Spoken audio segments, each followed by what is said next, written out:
आज हम बात करेंगे एंजियोप्लास्टी और हार्ट के ट्रीटमेंट्स में कुछ एडवांस टेक्निक्स की। रूटीन एंजियोग्राफी एंजियोप्लास्टी के बारे में हम ऑलरेडी वीडियोस कर चुके हैं और ये अलग वीडियोस आप अलग से देख सकते हैं। ये सेपरेट वीडियोस हमने ऑलरेडी अपलोड किए हुए हैं। आज हम बात करेंगे सिर्फ कुछ एडवांस टेक्निक्स की जिसको रूटीन एंजियोप्लास्टी और रूटीन ट्रीटमेंट को जो अलग करते हैं और जिसके बेसिस पे हम कुछ स्पेसिफिक तरह के पेशेंट्स को ट्रीट कर सकते हैं। इसमें सबसे इम्पॉर्टेंट जो हम टेक्निक्स है उसको हम अलग अलग तरह हेडिंग्स पर डिस्कस करेंगे। सबसे पहली जो टेक्निक है जिसको रोटा अब्लेशन बोलते हैं। रोटा अब्लेशन बेसिकली एक डायमंड कोटेड बर होता है, एक डायमंड कोटेड बर होता है, यानी एक गोला जैसे होता है जिसको हार्ट के नली के अंदर हम एक वायर के थ्रू ले जाते हैं और एक ये ड्रिलिंग जैसा सिस्टम होता है जिसमें ये बर जो है कंटिन्यूसली उस वायर के ऊपर कंटिन्यूसली घूमता जाता है। और जब हम हार्ट की नलियों के अंदर इसको लेके जाते हैं तो हार्ट की नलियों में अगर कैल्शियम के पार्टिकल दीवारों में डिपॉजिटेड हो तो ये बर से हम उन कैल्शियम पार्टिकल्स को ड्रिल करके नली में जगह बना सकते हैं। ये रोटा अब्लेशन जो टेक्निक है वो कैल्सिफाइड नलियाँ यानी जिन नलियों में कैल्शियम बहुत ज़्यादा हो और सिंपल एंजियोप्लास्टी द्वारा जिन्हें ना खोला जा सके उनके लिए यूज़ किया जाता है। एक्चुअल में इस तरह के केसेस में जहाँ नलियों में बहुत ज़्यादा कैल्शियम हो वहाँ अगर आप बिना रोटा अब्लेशन के या बिना इसी तरह की किसी टेक्नोलॉजी के अगर आप नलियों को खोलने की कोशिश करेंगे तो स्टेंट प्रॉपरली खुलता नहीं है और दीवार से टकरा के कई बार टूट जाता है, क्योंकि स्टेंट बेसिकली एक मेटल की पतली सी स्प्रिंग होती है जो मेटल बहुत स्ट्रॉन्ग नहीं होती और अगर हाई प्रेशर्स पे आप किसी कैल्शियम वाली लेयर के साथ इसको अगर फुलाने की कोशिश करेंगे तो स्टेंट डैमेज हो सकता है। तो इस तरह के केसेस में जहाँ सिंपल टेक्निक से एंजियोप्लास्टी पॉसिबल नहीं है, नलियों में कैल्शियम बहुत ज़्यादा है, वहाँ रोटा अब्लेशन करते हैं। इसमें ऑलमोस्ट 100% गारंटी तो नहीं होती कि स्टेंट इसमें खुल ही जाएगा और अच्छा रिजल्ट आ ही जाएगा, लेकिन ऑलमोस्ट 80 to 90% सक्सेस रेशियो रहता है। इस तरह के केसेस क्योंकि नलियों की तासीर बहुत ख़राब होती है, नलियों में ही बहुत कैल्शियम होता है, इसलिए कई बार रेगुलर एंजियोप्लास्टी के कंपैरिजन में रोटा अब्लेशन वाली एंजियोप्लास्टी जब हम करते हैं तो रिजल्ट्स उतने अच्छे नहीं आते हैं। रेगुलर एंजियोप्लास्टी में रीब्लॉकेज का चांस दवा वाले स्टेंट के साथ 5% होता है। रोटा अब्लेशन गाइडेड अगर हम एंजियोप्लास्टी ऐसी कैल्सिफाइड नलियों में अगर करते हैं तो रीब्लॉकेज का चांस अराउंड 10% तक भी जा सकता है। ज़्यादातर जिनको भी रीब्लॉकेज आता है पहले 6 to 8 months में आता है। अगर किसी को रोटा अब्लेशन से सक्सेस ना मिले तो वैसे केसेस में हम कुछ और एडवांस टेक्निक्स जिसके बारे में हम आगे बात करेंगे वो यूज़ कर सकते हैं। वैसे केसेस में हम वो टेक्निक्स यूज़ करके नली को खोल सकते हैं। रोटा अब्लेशन यूजली थोड़ा सा costly procedure, around cost routine angioplasty के बियॉन्ड अराउंड 1 लाख तक एक्स्ट्रा कॉस्ट इसमें आता है। ये यूजली अक्यूट हार्ट अटैक के साथ जो पेशेंट हमारे साथ आते हैं, चालू हार्ट अटैक वाले पेशेंट जो आते हैं उनके साथ ये टेक्निक को हम नहीं यूज़ कर सकते, क्योंकि इसमें नली को थोड़ा जब हम ड्रिल करते हैं तो नली में कुछ देर तक फ्लो कई बार रुक जाता है, जिसको नो रिफ्लो फिनोमेना बोलते हैं, वो हो सकता है। और कई बार इस तरह के पेशेंट में हार्ट इतना सेंसिटिव होता है कि वो उस प्रोसीजर को टॉलरेट नहीं करता और डैमेज होने का रिस्क भी ज़्यादा रहता है। तो इस तरह के केसेस को हम अक्यूट हार्ट अटैक वाले पेशेंट्स में नहीं करते हैं। जो स्टेबल पेशेंट्स होते हैं या हार्ट अटैक हुए एटलीस्ट 2-4 महीने जिनको हो चुके होते हैं उसमें इस टेक्निक को हम ज़्यादा यूज़ करते हैं। इस तरह के केसेस में रिस्क ये है कि अगर नली बहुत ज़्यादा टेढ़ी मेढ़ी है और ड्रिलिंग बहुत ज़्यादा अग्रेसिवली अगर हम कर रहे हैं तो नली के फटने का या डैमेज होने का चांस हो सकता है, जिसमें व्यक्ति की जान भी जा सकती है। इसलिए ये रूटीनली हर केसेस में जिसमें माइनर कैल्शियम है सब में नहीं करते हैं। ये हम तभी करते हैं जब नलियों में इतना ज़्यादा कैल्शियम है कि वो स्टेंट को बिल्कुल नहीं खुलने दे रहा है और सिंपल बलून टेक्निक से वो बिल्कुल नहीं खोल पा रहे हैं हम स्टेंट को, तभी हम इस टेक्निक को यूज़ करते हैं, क्योंकि इसमें रिस्क थोड़ा रहता है। आजकल काफ़ी रूटीनली हम इसे कर रहे हैं और ये डिवाइस हमारे पास भी अवेलेबल है, तो इसलिए हम काफ़ी रूटीनली इसको कर रहे हैं, तो इसलिए कंपैरेटिवली रिस्क कम रहता है। पर इस तरह के केसेस में रेगुलर एंजियोप्लास्टी के कंपैरिजन में थोड़ा कॉम्प्लिकेशन या प्रॉब्लम होने का चांस ज़्यादा रहता है। कोई केसेस में जहाँ स्टेंट्स में रीब्लॉकेज अगर आया हो, यानी पहले का अगर पेशेंट को स्टेंट डाला हो और स्टेंट में अगर रीब्लॉकेज आया हो और वो अगर काफ़ी हार्ड हो, सिंपल बलून टेक्निक से ना खुले, तो वहाँ पे भी इसको हम यूज़ कर सकते हैं। रोटा अब्लेशन से उनको भी हम नलियों को खोल सकते हैं। अब हम बात करेंगे कैल्सिफाइड नलियों के लिए कुछ और ऑप्शन जो अवेलेबल है। एक इंट्रावैस्कुलर लिथोट्रिप्सी करके आता है, जिसमें एक बलून रहता है जिसमें एक लिथोट्रिप्सी का कैथेटर रहता है। ये जैसे कि किडनी की पथरी को तोड़ने के लिए एक लिथोट्रिप्सी का कैथेटर रहता है जो हम किडनी के अंदर पास करते हैं और वो साउंड वेव्स या शॉक वेव्स पास करता है, जिससे कि वो पत्थर या स्टोन्स जो है वो टूट जाते हैं और बाद में वो पेशाब के ज़रिए निकल जाते हैं। सेम टेक्नोलॉजी हम हार्ट में भी यूज़ करते हैं, जहाँ कैल्शियम बहुत ज़्यादा रहता है। वहाँ पर हम ये लिथोट्रिप्सी का कैथेटर हार्ट के अंदर क्रॉस करते हैं और उसको हम जहाँ कैल्शियम का सबसे ज़्यादा डिपोजिशन है वो एरिया में ले जाके शॉक वेव्स डिलीवर करते हैं, तो वो जो कैल्शियम की परत है वो टूट जाती है और उसके बाद हम उसमें स्टेंट कर सकते हैं। ये टेक्निक हम रूटीनली बहुत ज़्यादा केसेस में नहीं यूज़ करते क्योंकि वो लिथोट्रिप्सी कैथेटर अभी रिसेंटली इंट्रोड्यूस हुआ और वो काफ़ी कॉस्टली है, ऑलमोस्ट 3 to 4 लाख जितना उसका खर्चा आता है, इसलिए रूटीनली हम इसको यूज़ नहीं करते। पर हाँ, दिस एन एडवांस टेक्निक जो इस तरह के कॉम्प्लिकेटेड केसेस में हम यूज़ कर सकते हैं। इसके अलावा एक लेज़र टेक्निक भी है जहाँ इस तरह के कैल्सीफाइड या कैल्शियम वाली नलियों में जहाँ वेसल में इतना कैल्शियम है कि हम उसको रोटाब्लेशन से भी नहीं कट कर पा रहे हैं, वहाँ लेज़र के कैथेटर आता है जिसमें नली में एक स्पेशली डिज़ाइन कैथेटर हम हार्ट के ब्लॉकेज वाले साइड पर ले जाते हैं और लेज़र से वो ब्लॉकेज को या क्लॉट को हम कैल्सीफाइड जो लेयर है उसको गला देते हैं, तो उसमें स्टेंट डिप्लॉय करने में मदद मिलती है। इसमें भी प्रॉब्लम यही है कि टेक्निक काफ़ी कॉस्टली है, इसका जो मशीन है वो बहुत कम जगह पे अवेलेबल है, तो इसलिए इसको रूटीनली यूज़ नहीं करते। और लेज़र गाइडेड एंजियोप्लास्टी ये सिर्फ बहुत कैल्सीफाइड नलियों में ही किया जाता है, ये रूटीन केसेस में एंजियोप्लास्टी का ऑप्शन नहीं। कई लोग ऐसा सोचते हैं या वो बोलते हैं कि लेज़र से हम एंजियोप्लास्टी में स्टेंट के बदले यूज़ कर सकते हैं, वैसा नहीं है। ये सारी ही टेक्निक में स्टेंट अच्छे से डिप्लॉय हो जाए या स्टेंट अच्छे से अंदर नली में चला जाए और बैठ जाए और खुल जाए, इसके लिए इनको यूज़ किया जाता है। ये एंजियोप्लास्टी के बदले नहीं होता, ये सिर्फ एंजियोप्लास्टी को फैसिलिटेट करने के लिए या उसको ज़्यादा ईजी बनाने के लिए टेक्निक्स को यूज़ किया जाता है। अब हम इमेजिंग टेक्निक्स की बात करेंगे। इमेजिंग टेक्निक्स में बेसिकली 2 चीज़ आता है, इंट्रावैस्कुलर अल्ट्रासाउंड और जिसको आईवस बोलते हैं, और ओसीटी यानी ऑप्टिकल कोहेरेंस टोमोग्राफी, इसको ओसीटी बोलते हैं। आईवस में क्या होता है, कैथेटर होता है जो कि हम वायर के ऊपर हार्ट की नली के अंदर ले जाते हैं, जैसे सोनोग्राफी का प्रोब होता है जिसमें हार्ट के ऊपर हम सोनोग्राफी का प्रोब रख के अल्ट्रासाउंड की बीम ट्रांसमिट करते हैं और उसका रिफ्लेक्शन को असेस करते हैं। वैसे इसमें कैथेटर होता है जिसके अंदर एक अल्ट्रासाउंड का ट्रांसड्यूसर लगा रहता है, वो हम हार्ट के अंदर लेके जाते हैं और उससे हम हार्ट की नली के साइज़ को असेसमेंट प्रॉपरली करते हैं और उससे हमें स्टेंट डिप्लॉय करने में मदद मिलती है। इसको इंट्रावैस्कुलर यानी नली के अंदर की सोनोग्राफी बोलते हैं। ये टेक्निक से फ़ायदा ये है कि नली का एक्चुअल साइज़ हमें पता चल सकता है कि नली में नॉर्मली जब हम स्टेंट डिप्लॉय करते हैं तो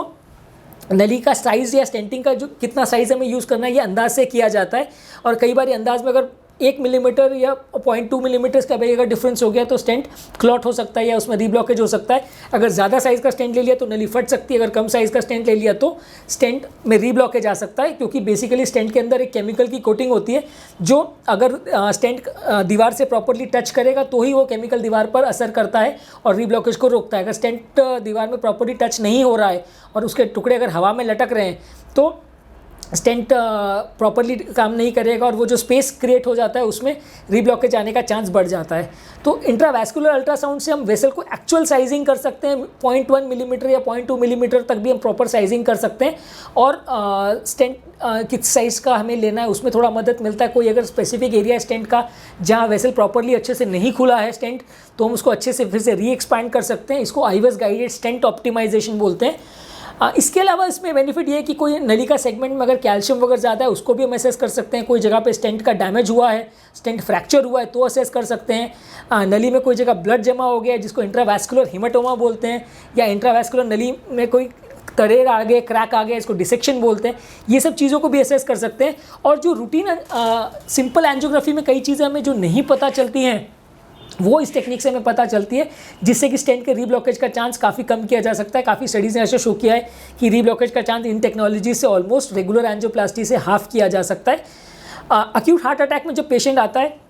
तो कभी कभी हम ये इंट्रावैस्कुलर अल्ट्रासाउंड डिले करके 1-2 दिन के बाद भी करते हैं, क्योंकि अक्यूट हार्ट अटैक में कई बार हमारी प्रायोरिटी ये रहती है कि जल्दी एंजियोप्लास्टी को फिनिश किया जाए, तो इसको डिलेड आईवस गाइडेड स्टेंट ऑप्टिमाइजेशन बोलते हैं। ये मशीन हमारे पास यहाँ वलसाड वापी में अवेलेबल है और ये मशीन का approximate cost to the patient around 60,000 to 70,000 या अराउंड 1 लाख तक रहता है। इसके अलावा एक और एडवांस टेक्निक है OCT यानी ऑप्टिकल कोहेरेंस टोमोग्राफी। ये आईवस जैसी मशीन है जिसमें एक CT यानी कार्डियक टोमोग्राफी का कैथेटर हार्ट की नली में पास किया जाता है और इसमें वो CT की रेडिएशन से नलियों को कितनी चौड़ाई है और उसमें किस तरह का ब्लॉकेजेस हैं, कितना कैल्शियम है, कोई डैमेज वगैरह तो नहीं हुआ, इसको असेसमेंट करते हैं। इसकी इमेज क्वालिटी जो है आईवस के इमेज से बेटर रहती है, पर ये कैथेटर काफ़ी ज़्यादा कॉस्टली आता है और ये मशीन भी काफ़ी कॉस्टली आता है, इसलिए बहुत कम सेंटर्स में ये अवेलेबल है। ऐसा नहीं है कि इंडिया में टेक्निक नहीं है, काफ़ी सेंटर्स में इंडिया में अवेलेबल है ये मशीन, लेकिन काफ़ी लोग को ये कॉस्ट इफेक्टिव नहीं होती क्योंकि ये काफ़ी कॉस्टली प्रोसीजर। रूटीन एंजियोप्लास्टी में अगर हम OCT गाइडेड प्रोसीजर करते हैं तो कॉस्ट अराउंड 1 लाख जैसा रेगुलर एंजियोप्लास्टी के ऊपर बढ़ जाता है। इसके अलावा एक FFR करके टेक्निक होती है जिसको फ्रैक्शनल फ्लो रिजर्व टेक्नोलॉजी बोलते हैं। फ्रैक्शनल फ्लो रिजर्व टेक्नोलॉजी में क्या होता है कि अगर कोई पेशेंट को ऐसा ब्लॉकेज है जिसमें एंजियोग्राफी में असेसमेंट नहीं हो पा रहा कि ब्लॉकेज में स्टेंट करना चाहिए कि नहीं करना चाहिए, ब्लॉकेज एंजियोग्राफी वाइज तो हमें लग रहा है कि बहुत ख़राब नहीं है लेकिन पेशेंट को सिम्टम्स हो रहे हैं, या एंजियोग्राफी में लग रहा है कि ख़राब है लेकिन पेशेंट को कोई सिम्टम नहीं है, तो वैसे केसेस में जहाँ बॉर्डर लाइन लेजन्स है, जहाँ हमें अंदाज़ नहीं पड़ रहा कि स्टेंट करने की ज़रूरत है कि नहीं, वहाँ ये इस FFR के टेक्निक को यूज़ करते हैं। FFR में क्या है, एक प्रेशर वायर हम हार्ट के बलून, हार्ट के वायर जो ब्लॉकेज है उसके अक्रॉस इस वायर को रखते हैं और उस ब्लॉकेज के डिस्टल साइड और उसके पहले वाले साइड के बीच में कितना प्रेशर का डिफरेंस है उसको असेस करते हैं। उसके बाद हम एक एडिनोसिन करके इंजेक्शन देते हैं ताकि नली को मैक्सिमम डायलेट किया जा सके, पोला किया जा सके, और ये प्रेशर डिफरेंस को फिर से रीअसेस करते हैं। अगर ये प्रेशर डिफरेंस सिग्निफिकेंट है, एक कट ऑफ वैल्यू उसमें आती है, अगर उससे सिग्निफिकेंट है तो एंजियोप्लास्टी करने से फ़ायदा है, अगर वो सिग्निफिकेंट नहीं है तो एंजियोप्लास्टी करने से पेशेंट को कोई फ़ायदा नहीं होगा। ये टेक्निक हम 90-95% वाले ब्लॉकेजेस में नहीं करते हैं, जहाँ अराउंड 50 to 80% के बीच में ब्लॉकेज होता है, जहाँ एंजियोग्राफिक असेसमेंट अगर करना मुश्किल है, वहाँ पे हम इस टेक्नोलॉजी को यूज़ करते हैं और इससे पेशेंट को एंजियोप्लास्टी की ज़रूरत है या नहीं, या समझ लीजिए किसी को एक नली में मल्टीपल ब्लॉकेजेस हैं, आप सारे सेगमेंट्स में स्टेंट नहीं करना चाहते हैं, कोई 3-4 जगह ब्लॉकेजेस में 1-2 जगह स्टेंट करना चाहते हैं, तो कौन सा ब्लॉकेज ज़्यादा सिग्निफिकेंट है ये असेस करके उसको स्टेंट किया जा सकता है और इसमें अननेसेसरी स्टेंटिंग को अवॉइड किया जा सकता है। ये टेक्नोलॉजी भी हमारे पास है और उसका usual cost around 30,000 to 40,000 patient को एडिशनल पड़ता है। इसके अलावा लास्ट जो हम बात करेंगे वो रोबोटिक एंजियोप्लास्टी के बारे में बात करेंगे। ये बेसिकली एक एडवांस टेक्नोलॉजी है जिसमें ह्यूमन हैंड्स के बदले रोबोटिक आर्म्स को यूज़ किया जाता है एंजियोप्लास्टी करने के लिए। ये बेसिकली एक रिसर्च टूल है और शायद ही कहीं इंडिया में अवेलेबल है, एक आध कई जगह पे अभी रिसेंटली रिसर्च के हिसाब से इसको ट्राई किया गया था, पर इसमें इवन सिंपल एंजियोप्लास्टी भी करना किसी मैराथन दौड़ने के बराबर है, क्योंकि इवन सिंपल एंजियोप्लास्टी जिसको कार्डियोलॉजिस्ट करने में 5 से 10 मिनट में फिनिश कर सकते हैं, वो एंजियोप्लास्टी भी इसमें करना काफ़ी कॉम्प्लिकेटेड लगता है, क्योंकि अपने हाथ से कार्डियोलॉजिस्ट जितने फिनिश के साथ या जितने प्रिसीजन के साथ उस एंजियोप्लास्टी को कर सकता है, रोबोटिक हैंड से उसी चीज़ को करने के लिए सालों की प्रैक्टिस भी लगती है और गलती होने का चांस भी बहुत ज़्यादा रहता है। इवन सिंपल से सिंपल एंजियोप्लास्टी भी रोबोटिक टेक्नोलॉजी से करने में शायद रिजल्ट उतने अच्छे ना आए, इसलिए ये फैंसी चीज़ें हो सकता है फ्यूचर में टेक्नोलॉजी इतनी बढ़ जाए और रेगुलर एंजियोप्लास्टीज़ के बदले इसको यूज़ किया जाए, लेकिन एज ऑफ नाउ ये टेक्नोलॉजी का बहुत ज़्यादा रोल नहीं है। अननेसेसरी पेशेंट को कॉस्ट भी बहुत ज़्यादा बढ़ जाता है और रिजल्ट रेगुलर एंजियोप्लास्टी से बहुत ख़राब मिलता है, उसको प्रॉब्लम्स होने का चांस कई गुना ज़्यादा रहता है। तो इस तरह के केसेस में रोबोटिक एंजियोप्लास्टी का बहुत ज़्यादा रोल नहीं है। एक लास्ट जो हम बात करेंगे कम्प्लीटली डिसॉल्वेबल स्टेंट्स के बारे में। ये टेक्नोलॉजी भी कुछ साल पहले इंट्रोड्यूस हुई थी, जहाँ पे कम्प्लीटली डिसॉल्वेबल स्टेंट्स इंट्रोड्यूस किए गए थे। कॉन्सेप्ट ये था कि स्टेंट में नॉर्मली मेटल होता है जो कि एंजियोप्लास्टी के बाद नली के अंदर लाइफ टाइम रहता है। जब हम एंजियोप्लास्टी करके काफ़ी साल हो जाते हैं तो वो मेटल कंटिन्यूसली नली के अंदर दबा हुआ रह जाता है। तो डिसॉल्वेबल स्टेंट्स में कॉन्सेप्ट ये था कि ऐसे मटेरियल से अगर स्टेंट को बनाया जाए जो कि बायो अब्जॉर्बेबल हो और ये स्टेंट्स अपने आप घुल जाए, ताकि कुछ साल के बाद जब नली एक बार अपनी स्टेबल पोजीशन पे आ गई और कोलेस्ट्रॉल सब साइड पे हो गया तो स्टेंट को मेटल को वहाँ पे रहने का ज़्यादा ज़रूरत नहीं है, तो ये अपने आप घुल जाए तो दोबारा वहाँ पे एंजियोप्लास्टी वगैरह की कुछ ज़रूरत हो तो प्रॉब्लम ना है। पर इन स्टेंट्स के साथ ये प्रॉब्लम पाई गई कि जो मेटल ये जो स्टेंट्स थे बहुत वीक और बहुत ही कच्चे टाइप थे, इसलिए जब इनको हम फुलाने जाते थे तो कई बार स्टेंट्स में डैमेज हो जाता था। दूसरा ये स्टेंट्स क्या है, रेडियो ओपेक नहीं होते हैं, इसलिए ये स्टेंट्स जब हम यूज़ करने जाते हैं तो कई बार हमें जो फ्लोरो वाली मशीन है उसमें प्रॉपरली दिखाई नहीं देते हैं और इस तरह के केसेस में डैमेज होने का चांस बहुत ज़्यादा रहता है। दूसरा ये भी पाया गया कि ये स्टेंट्स के जब डिज़ोल्व होता है तो स्टेंट्स कई बार पूरी तरह डिज़ोल्व नहीं हो पाता और कुछ टुकड़े हार्ट के अंदर रह जाते हैं जो कि सालों साल वहाँ पड़े रहते हैं और जिसमें बाद में जाके क्लॉटिंग हो सकती है। इसलिए ये टेक्नोलॉजी जो अबॉट कंपनी ने बनाया था उन्होंने विड्रॉ कर लिया और ये अभी तो एज ऑफ नाउ वो कंपनी मार्केट नहीं कर रही है। रिसेंटली एक इंडियन कंपनी ने ये इस तरह के स्टेंट्स लॉन्च किए हैं जो अभी रिसर्च में है और अगर फ्यूचर में इसके रिजल्ट्स अच्छे आते हैं तो आगे जाके इस तरह के स्टेंट्स को यूज़ किया जा सकता है। एज ऑफ नाउ यही मान के चलना चाहिए कि बायोअब्जॉर्बेबल स्टेंट्स जो है वो इन फ्यूचर जहाँ इसके पास इसके लिए ज़्यादा डेटा अवेलेबल होगा वहाँ हम इसको रूटीनली यूज़ कर सकते हैं। एज ऑफ नाउ 99% एंजियोप्लास्टी जो दुनिया भर में हो रही हैं वो मेटालिक स्टेंट से ही हो रही हैं, और बायोअब्जॉर्बेबल स्टेंट्स अभी एज ऑफ नाउ पूरी दुनिया में 1% से भी कम केसेस में यूज़ हो रहा है। इन फ्यूचर अगर फिर से उसका ट्रेंड आता है तो पता नहीं, पर लेकिन अभी तो ज़्यादातर ये रिसर्च में ही है, और इन फ्यूचर वी होप कि इसका ट्रेंड वापस से एक बार आए। Thank you.